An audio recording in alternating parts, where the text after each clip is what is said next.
Sælt fyrir fólkið og velkomin með mér, hvert haldið þið? Þekkir einhver kirkjuna hérna fyrir aftan mig nú eða fellið þar fyrir ofan nú eða fossinn, eða allan rabarbaran sem hérna, nóg af honum væri þetta sulta til vetrarins þess vegna. Ég reikna með að glöggir Austfirðingar í það minnsta þekkistaðinn, þetta Klippstaður í Loðmundarfirði. Hérna kúrir þessi litla fallega kirkja eins og lítill minnisvarði þá blómlegu byggð sem einu sinni var hér í firðinum. Loðmundur hinn gamli nam fjörðinn sem síðan ber nafn hans. Hann kom frá Þölunesi í Noregi ásamt fóstbróður sínum Bjólfi sem nam Seyðisfjörð. Loðmundur bjó aðeins einn vetur í Loðmundarfirði en eftir það fór hann að leita að öndvegissúlum sínum sem hann hafði skotið fyrir borð í hafi. Þær fann hann á Suðurlandi, milli Hafusár og Fúlalækjar sem nú heitir Jökulsá á Sólheimasandi. Hérna bjuggu hátt í 150 manns þegar best var, miðja 19. öldina. Nú síðan tók að fækka þegar leið að aldamótum, fólk flutti í þéttbýli, nú eða alla leið vestur haf. Nú aftur í byrjun síðustu aldar þá fjölgaði aðeins, en síðan tók að halla undan fæti.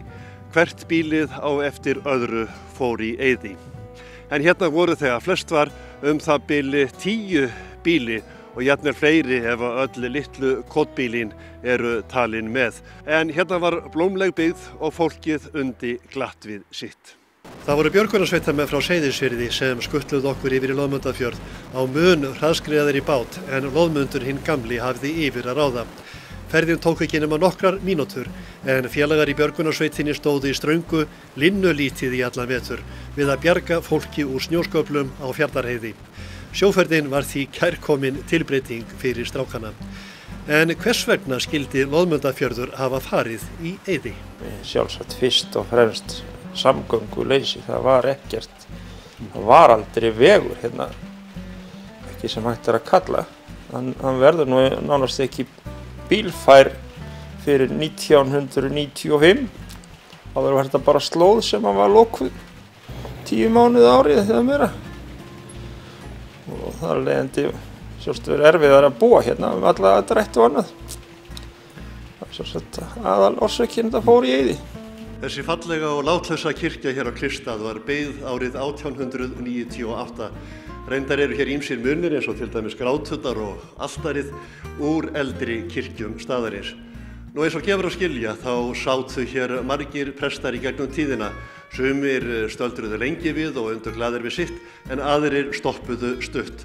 Ástæðan var einfaldlega sú að þetta var rýrt brauð, talið annað rýrasta brauðið í Múlaþingum. Nú þess vegna völdust nú gjarnan hingað prestar sem ef til vill höfðu misstigið sig eitthvað á lífsleiðinni, þóttu kannski ölkærir eða kvensamir eða jafnvel hvoru tveggja. Nú síðasti presturinn sem hér sat var Finnur Þorsteinsson en kona hans var Ólöf Einarsdóttir.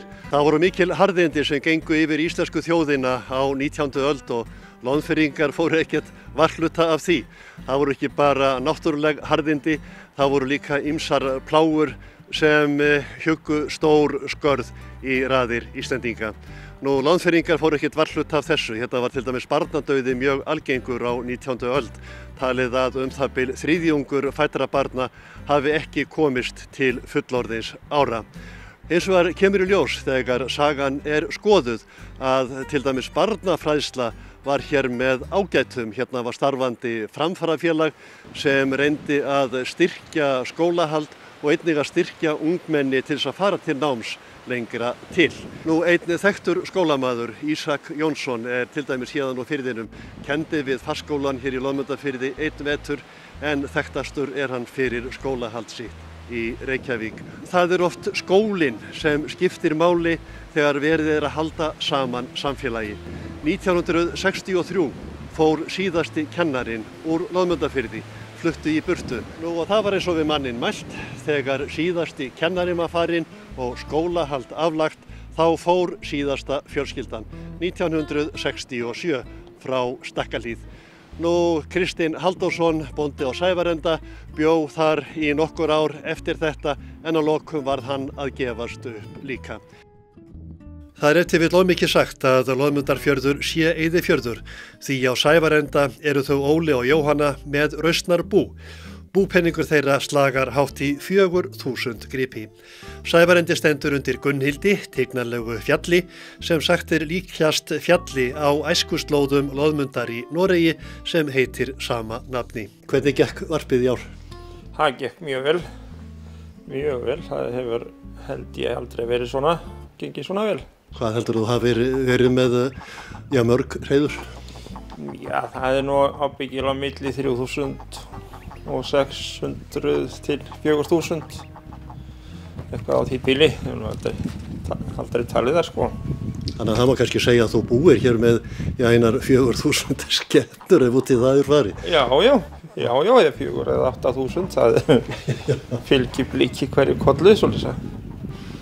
Það það getur verið upp í 8.000. Er þetta ekki hrein paradís að vera hérna í Loðmundarfirði á vorin? Jú, það sérstaklega svona gott veður og gengur svona vel, þá er þetta náttúrulega mjög bara, og mann finnst alltaf vera betra og betra. Sko. Ég viðurkenni það, ég var ekki eins hrifin að fyrsta ári sem ég var hérna, en nú er þetta bara, það liggur við orðið núna að maður svona spurningi að drífa sér, það vil ekki strax drífa sér heim eins og Til að kollurnar fái frið í varpinu þarf að halda frá þeim öllum vargi, til dæmis ránfuglum, mink og tófu. Óli situr gjarnan í þessum turni á húsi sínu, alltaf á vaktinni, sérstaklega til þess að verjast tófunni. Tófan alltaf eins, það alltaf svona 6-8 tófur á hverju vori sem þarf að taka. Hvað ertu búin að ná mörgum í vor? Ég er búin að ná 6 núna í vor. Óli segir að stjórnendur sveitarfélagsins hafi staðið vel að tófu og minkaveiðum, en það dugi ekki til þegar önnur sveitarfélög og stjórnvöld sofi á verðinum. Þar að auki sé tófan friðuð á ákveðnum landsvæðum og þar fjölgi henni því ört. En ætíð aukist ekki að sama skapi, þannig að þegar þrengir að leiti tófan þangað sem ætíð er. Það eru ekki flókin vísindi, segir Óli. Jú, það alveg fáránleg hugmynd. Þetta þegar hún sé einhver bara staðbundin, hún það ekki, hún hefur 4 lappir og hún fer allt tófan. Óli telur mikilvægt að stjórnvöld komi á heildarskipulagi allt land til að unnt verði með skipulögðum hætti að halda tófustofninum í lágmarki. Það þarf bara alvöru veiðistjóra og það þarf að vera veiðimaður, ekki einhver vísindamaður af því að það þarf ekkert að vera að rannsaka það ár eftir ár hvað tófan að gera mikið skaða. Það vita það allir, nema kannski þeir sem að rannsaka hana. Vita það allir, hún er búin að vera plága frá því að land byggðist og það hefur ekkert breyst ekkert. Vinnumaður hjá Óla er Maron, sonarsonur hans, og hann tekur mörg sporin af afa sínum. Maron, hvað þú búin að vera mörg sumur hérna á Sævarenda? Ég er búin að vera 4 sumar síðan ég var 6 ára þegar ég kom fyrst. Hvað ertu helst að gera? Ég er nú bara helst að tína á dúnin og svo förum við bara að veiða til þess að skemmta okkur aðeins. Já, þú ert með stöng, ertu búin að veiða marga sílunga? Já, ég held að ég sé búin að veiða 12 þetta sumar, eða 13. Og situr hérna á stóru fjórhjóli, færðu stundum að grípa í það? Nei, mamma hún gaf mér strangar reglur að ég mátti ekki vera að því núna. Ég fekk að vera í fyrra alveg á fjórhjólinu. En svo hefur mamma tekið loforð? Já, já. Þykir vænt strákinn sín? Já. Hvernig hérna fugl æðarfuglinn? Er svolítið skemmtilegt að þetta vera við hann? Sumir eru svolítið erfiðir en það oft hægt að sumir eru svo erfiðir að þeir eru svo geðvandir að þeir bíta mann og fljúga á mann og drullu yfir mann allan. Svaklega erfitt að fást í suma. Og finnst þér ekkert einmannlegt að vera hérna? Nú ertu hér einn með afa og ömmu og það er jú sími en það er ekkert sjónvarp og engin tölva svo framvegis. Ég sakna þess ekkert, þetta bara svona sveitir. Það er ekkert sjónvarp og engin tölva og ekki neitt. Það er ekkert mál. Og strákurinn léttur undir með ykkur? Já, hann hefur gaman að það er alveg dásamlegt þegar hann kemur hér á vorin, sko. Þá er ég nú búin að vera einn kannski með kallinn næstu í mánuð, sko. Þá var það ljómandi gott að fá einhver svona smá tilbreytingu. Það kannski afsvarar svolítið kenninguna að allir krakkar séu forfallnir í tölvum og sjónvarpi og svo framvegis. Já, það er alveg, ég finn það ekki með hann. Hún virðist bara unna sér mjög vel hérna og er mikið að dunda með afa sínum og tálka og lita og eitt og annað. Þetta var fyrir ári en aftur hélt ég í Loðmundarfjörð í sumarbyrjun sem hlaupastrákur skálavarðarins við Klistað en kona mín hafði tekið það embætti að sér í vikutíma. Sá fyrsti sem fagnaði okkur þar var vinnumaðurinn á Sævarenda, mættur enn og aftur til að hjálpa afa og ömmu við æðarvarpið og varpið hefur aldrei gengið betur. Nú sumir halda hunda eða ketti sem gæludýr en Maron hafði tekið æðarunga í fóstur, unga sem hann fann í varpinu einan og yfirgefin. Hann var því bjargarlaus en Maron sá til þess að hann braggaðist. Enda elti unginn Maron rétt eins og hundur. Maron þurfti ekki annað en að blístra, þá kom unginn tifandi.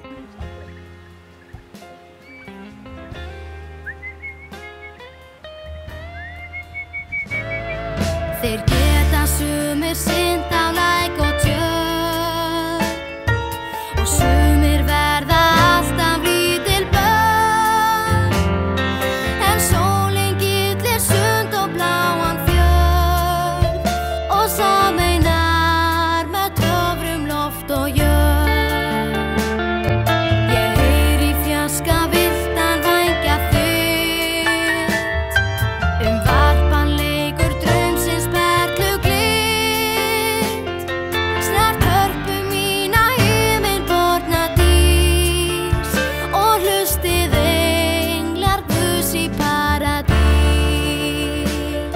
En hvað ætlar Maron að leggja fyrir sig síðan meir þegar hann verður stór? Ég held ég ætla bara að halda mig við æðardúnin, æðarbóndi. Og ætlar að koma aftur næsta sumar? Já, ég er alveg ákveðin í því. Ég ætla að koma næsta sumar. Og kannski að taka við af afaðinu svo í fyllingum tímar? Já, kannski. Sér til það þegar ég er orðinn stór. Þér finnst þetta spennandi, getur hugsaðir að verða bóndi? Já, mér finnst það svaklega spennandi. En það getur draumur alla eignast æðardúnsæng? Jú, sjálfsagt sko. En það er ekki allir sem að geta veitt sér að kaupa hana sko. Það er ekki allir.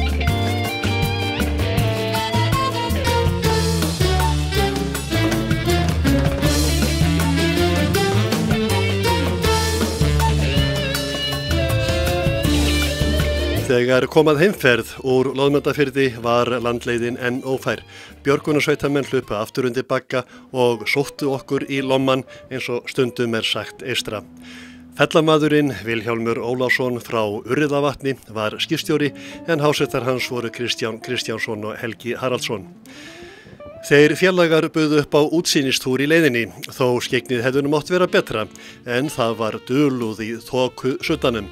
Við stöldruðum fyrst við rétt utan við svo netta tó í sunnanverðum Loðmundarfirði.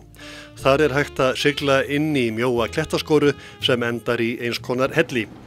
Þarna fyrir ofan er gönguleið milli Loðmundarfjarðar og Seyðisfjarðar, nokkuð glæfralegt einstigi, en þar heitir að fara fyrir jökul, er sennilega dregið af fönn sem tekur seint upp rétt ofan við stíginn. Tilstóð í eina tíð að leggja veg frá Seyðisfirði fyrir Brimnesfjall og Borgarnes til Loðmundarfjarðar. Hann hefði farið þarna skriðurnar fyrir ofan þessa hamra, en ekkert varð úr þessari vegagerð hvað sem síðar verður.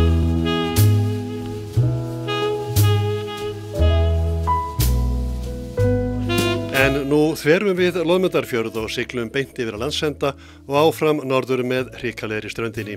Þarna má greina grónar skriður, innri og ytri Álftavík heitir þar.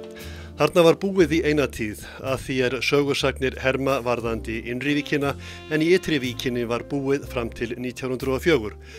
Þá voru allir grasballar landsins nýttir.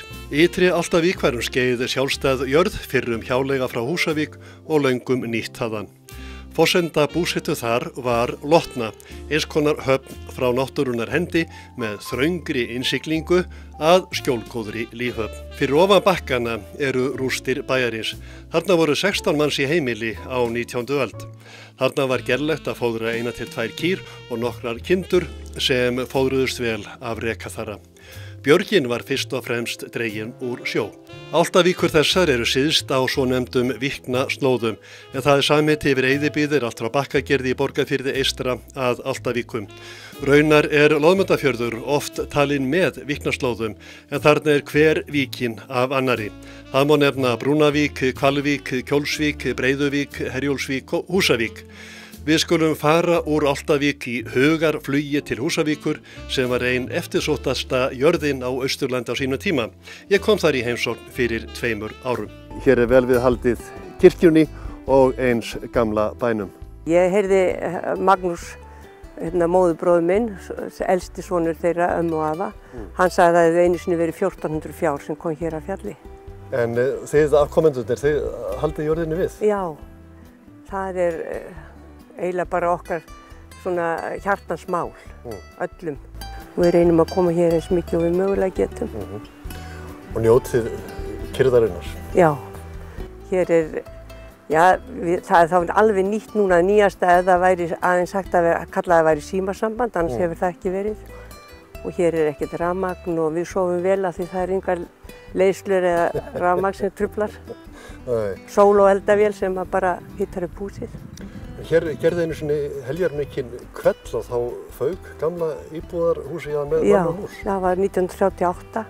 Veður byrjaði bara milli 1 og 2 nóttina og byrjaði að brotna rúður og það var náttúrulega reynt að sitja tróð upp í glugga sem maður hafði til þess. En svo fór að fjúka náttúrulega eitt og annað og kom að því að þetta var framloft sem kallað var. Það tókst á loft og fór í heilu lagi niður á bakka. En það björguðust allir og gátu skriðið hér í var við kirkjuna og svo áfram hérna inn á park næsta hús. Sér maður hérna upp á fjallinu, reyndar í þokur rétt í augnablikinu, en það kemur það aftur. Þetta er nú eins og svona verndarstillingur. Já, við höfum svona eins og stúlku sem jómfrú þarna sem virðist vera eins og skipsfrú sem kallað er á skipum eða var. Og hún virðist alltaf horfa þarna í svona austur, fylgjast með okkur. En það er samt líka annað og meira sem við vitum öll hér, sem eigum hingað rætur. Það er haldið yfir okkur verndarhendi. Hvers sem við förum í heiminum þá finnum við fyrir því. Kirkjan, er hún ykkar eign? Já, þetta er bændakirkja. Hvað komast margir í? Það komst 24. Ef að miðað við að séu 3 sem geta verið í hverju bekk. Þetta er nú ábyggilega gamall gripur hér. Já, það stendur á henni að hún sé síðan 1685. Að þetta sé ekki tín, frekar en koppar hér ekki alveg klálega. Það hefur verið notað sem skírnarskál? Já, við notum þetta svolítið. Svo hérna rétt hjá okkur enn Hvítserkur sem að mér finnst eitt fallegasta fjall á Íslandi. Já, finnst þið það? Já. Já, það er mjög fallegt og sérstakt náttúrulega. Það er sérkennilegt. En Skælingurinn ber náttúrulega öllu fjallunum í Húsavík. Þórhallur Þorsteinsson hefur átt margar ferðir Víknaslóðir jafnt vetur sem sumar, en hann hefur verið ein aðalsbrautan í að byggja upp aðstöðu fyrir göngufólk á svæðinu. Ferðafélag Fljótsdalshéraðs hefur byggt þarna 3 skála í Breiðuvík, á Húsavík og í Loðmundarfirði. Þarna er mjög góð aðstaða til gistingar, matargerðar og þarna eru snyrtingar og heitar sturtur hvað þá annað. Þórhallur segir vaxandi umferð svæðið, enda er þetta útivistar paradís. Já, það er talsverð mikil aukning í bókunum núna á milli ára. Ég held að þetta sé nú svona mesta aukning sem ég hef séð í bókunum. En elsti skálinn er 15 ára, þannig að þetta er svona, kemur svona smátt og smátt. Nýjasti skálinn í Loðmundarfirði og sá veglegasti, hvað geta margir gist þar? Það eru 38 sem geta gist í Loðmundarfirði en skálarnir í Breiðuvík og Húsavík, það eru 33. Og þá þetta er í kojum og þarna er mjög góð aðstaða, hreinlætis aðstaða, sturtur og styrtingar, hvað þá annað?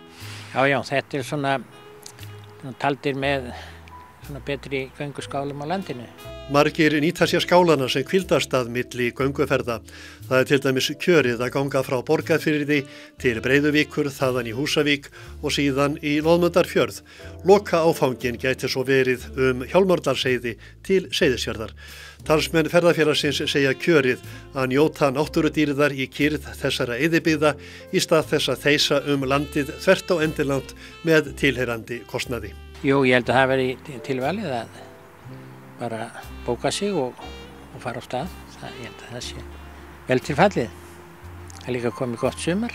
Á Víknaslóðum bjuggu lengi vel 100 manns. Flestir voru íbúarnir 1894 en þá bjuggu 140 manns á 9 bílum. Þegar leið á 20. öldina tekur fólki að fækka jafnt og þétt og miðja þá öld voru þessar byggðir komnar í eyði. Nú var þetta svæði notað til útivistar og Borgfirðingar hafa byggt upp mjög myndarlega aðstöðu til þess að þjóna ferðafólki, ekki síst þeim sem vilja ganga Víknaslóðir. Það til dæmis ekki dónalegt að skreppa á veitingastaðinn Sæll í Bakkagerði, fyrir eða eftir göngu og þar eru líka tónleikar flestar helgar yfir sumarið og oft í miðri viku líka. Jón Sigurðsson á Sólbakka er einn þeirra sem þekkir vel til á Víknaslóðum, fæddur í Loðmundarfirði en býr nú í Borgarfirði. Þegar ég hitti hann fyrir 2 árum hafði hann komið fyrir málverkasýningu í stærsta sýningasal landsins sem sé undir berum himni við vegarslóðan til Breiðuvíkur. Þetta átti að vera eins og nokkur konar táknumsmala kofan í gamla daga. Og þetta er hann er bara byggður úr timbri sem átti að fara á eldinn. Og svo þróaðist þetta svona áfram að fór að laða þarna tákna tungarð. Og svo fannst mér sjálfsagt að reyna að fá myndir þarna. Og fólk hefur verið mér ákaflega vel innan handar það að gefa mér myndir. Jón sagði mér líka frá sumrinu 1942 sem er honum sérstaklega minnistætt en þá rak hvern romkútinn á eftir öðrum inn á víkurnar. Já, það kom einn í Brúnavík og 2 í Breiðuvík, 1 í Litluvík og 1 í Húsavík. Til að byrja með voru heimamenn smeykir við innihaldið í þessum kútum, óttuðust að þetta glundur gæti leitt til blindu eða jafnvel dauða. En lyktin var góð og lokkandi, þannig að gerð var tilraun með hundinn á einum bænum. Hann lifði fylliríið af. Á öðrum bæ var sagt að sá elsti, afinn á bænum, hafi verið látinn prófa. Hann söng dægurlög eftir 1 glas, svo fór þetta út í ættjarðarlög á 3. glasi og sálma eftir það 4. Í loka erindinu á allt eins og blómstrið eina lognaðist sá gamli út af. En hann vaknaði eldsprækur á morgni og bað meira. Nú fyrst hundurinn lifði og afi líka, þá var slegið upp veislu. Jú, það var ekkert sparað. Sumarið var nefnt romsumarið mikla og þessi muna fá blík í auga þegar þetta sumar er nefnt. Sjálfsagt. Ég varst ekkert það sko. Margvíslega fróðleik er að finna þetta svæði í árbók Ferðafélags Íslands 2008 sem Hjörleifur Guttormsson skrifaði. Þarna er hægt að finna gönguleiðir og áfanga við allra hæfi í ósnortinni stórbrotinni náttúru. En við skulum halda sjóferðina áfram með Vilhjálmi Urriða og félögum. Nú þverum við Loðmundarfjörð aftur, siglum hjá Borgarnesi og þverum Seyðisfjörð einnig. Fyrr en varir erum við komin suður undir Dalatanga en þar hefur lengi verið viti. Hérna sjáum við þann eldri sem löngu hefur verið tekinn úr notkun en ljósmerkið frá honum getur nú ekki hafa verið mjög öflugt miðað við þennan ljósbúnað. En sá nýrri er öflugri og þar er auk ljósmerkis þokulúður sem nýlega hefur verið gerður upp. Hann hljómar drungalega í þokunni.